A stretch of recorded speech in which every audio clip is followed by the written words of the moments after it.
Can you please react to the breaking news we brought off the top of this broadcast here? Is that there's an accusation that the UN, UNRWA employees particularly, participated in the October 7th attacks.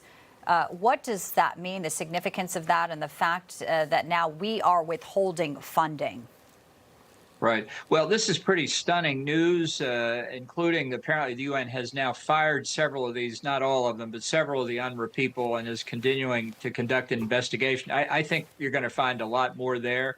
UNRWA is charged with providing humanitarian assistance in Gaza and the West Bank. It's got about 40,000 employees, of whom about 99.5% are Palestinian. So it's really, although it's a UN organization, it is deeply interconnected with Hamas and the Palestinian Authority.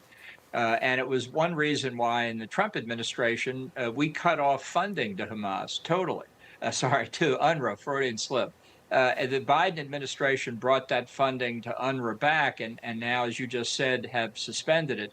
But I think this is one of the reasons why we need a fundamental rethinking about the UN's role in Gaza and the West Bank, and really what the future of the population of Gaza is. So this is a development I think it's going to have an enormous impact on this ongoing conflict.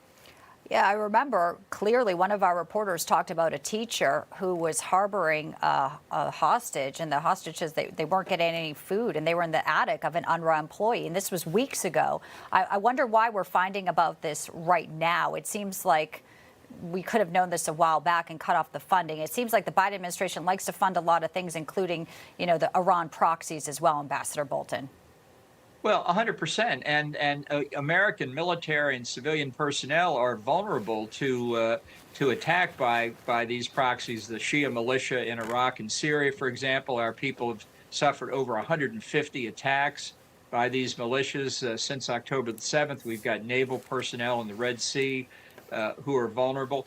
But it all goes to show the control that Hamas exercised in the Gaza Strip, in people who worked in hospitals.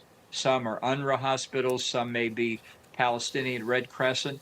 They knew there were tunnels under those hospitals. They knew what they were being used for. They knew in schools and hospitals and mosques, Hamas was storing missiles and weapons and ammunition. The collaboration of many, many people in the Gaza Strip is what helped keep Hamas in power, and to construct this extraordinary network of tunnels across the Gaza Strip. So when we talk about who is Hamas and who are innocent civilians, there are a lot more Hamas people in the Gaza Strip than some want to let on. Well, let's talk about what may or may not be accomplished. We had the report that CIA Director William Burns will be going in the coming days to meet with Israeli, Egyptian intelligence, Qatari's prime minister, the White House sending him to try and negotiate some type of deal for hostage release. How do you see that playing out? Would it be successful, and at what risk to Israel? Well, I think it's unlikely to be successful. Everybody, including obviously particularly the Israelis, want to free their hostages from Hamas's control. But the strategic imperative for Israel, and I think frankly for the United States, is to allow Israel to continue the job to achieve the objective they set out of eliminating Hamas's military and political capabilities. That's the only way you're going to bring security to Israel from the Gaza Strip. I don't see what's hard about understanding why Israel is entitled to victory. Is this sort of just an election move here? I'm going to look like I'm doing something a little bit more by sending Burns? Well, I think Biden is very worried about the reaction of the left wing of the Democratic Party, very pro-Palestinian, very pro-Hamas, very anti-Israel. And these are people who, if they stay home in November, could cost him the election. I think what Biden wants is for this thing to calm down and basically stay quiet until after November.